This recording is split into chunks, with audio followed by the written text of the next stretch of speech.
Now we talk about permutations and combinations. So let us start with the problem.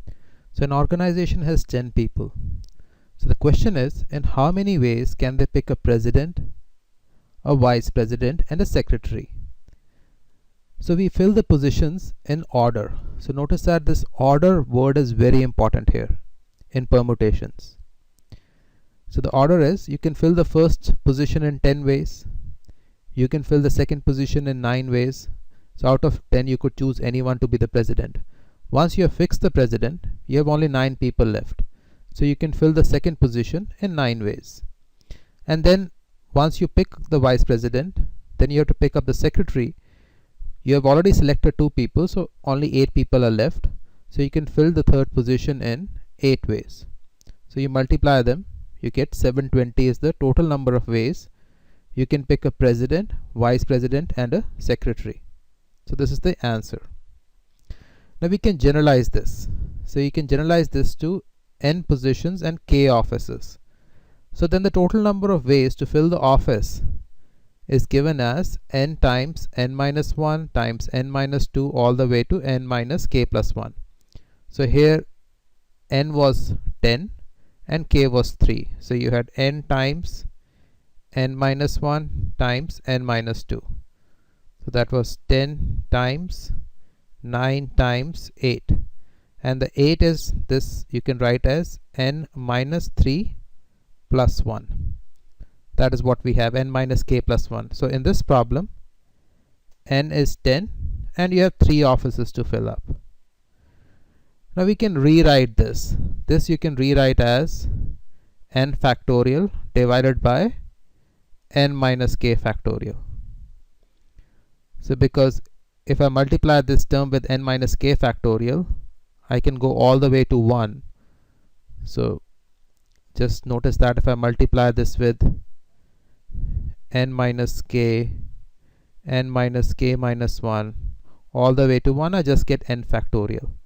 So I can rewrite this entire term here as n factorial over n minus k factorial. So this n factorial over n minus k factorial is called the permutation. It is called permutation of k objects out of a total of n. So this is the way to choose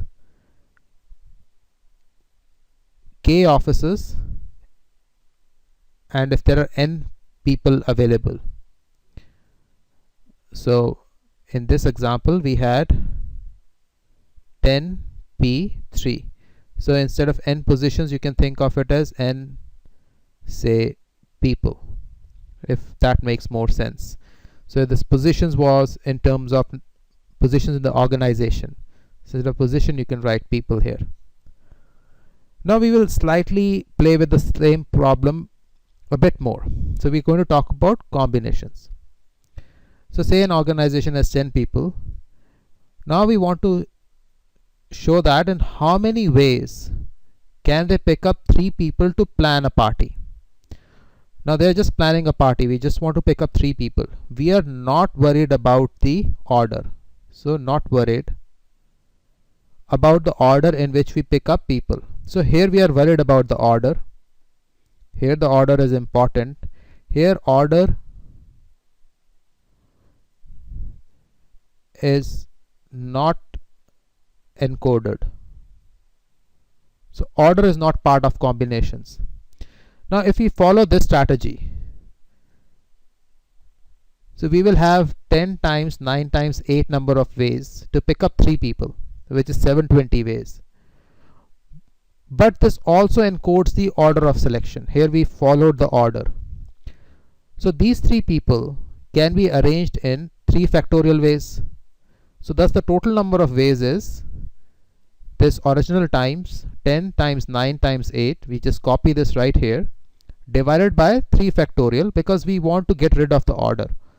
So order is not encoded. So you want to get rid of the order and combinations. So that gives you 120. So we can generalize the above notion. So notice that this is nothing but 720 divided by 6. So we want to generalize the above notion and we want to pick out k people out of n without worrying about the order. Then the number of ways we can do it is you just have this and then divided by k factorial, just like we did this. So here the numerator was 10p3 divided by 3 factorial. So that's what we copy, npk by k factorial. But this npk is nothing but n factorial over n minus k factorial, and this k factorial come as such. And another way of writing it is nk, and this nck is called number of combinations of k things selected out of n. So sometimes it is also called n choose k.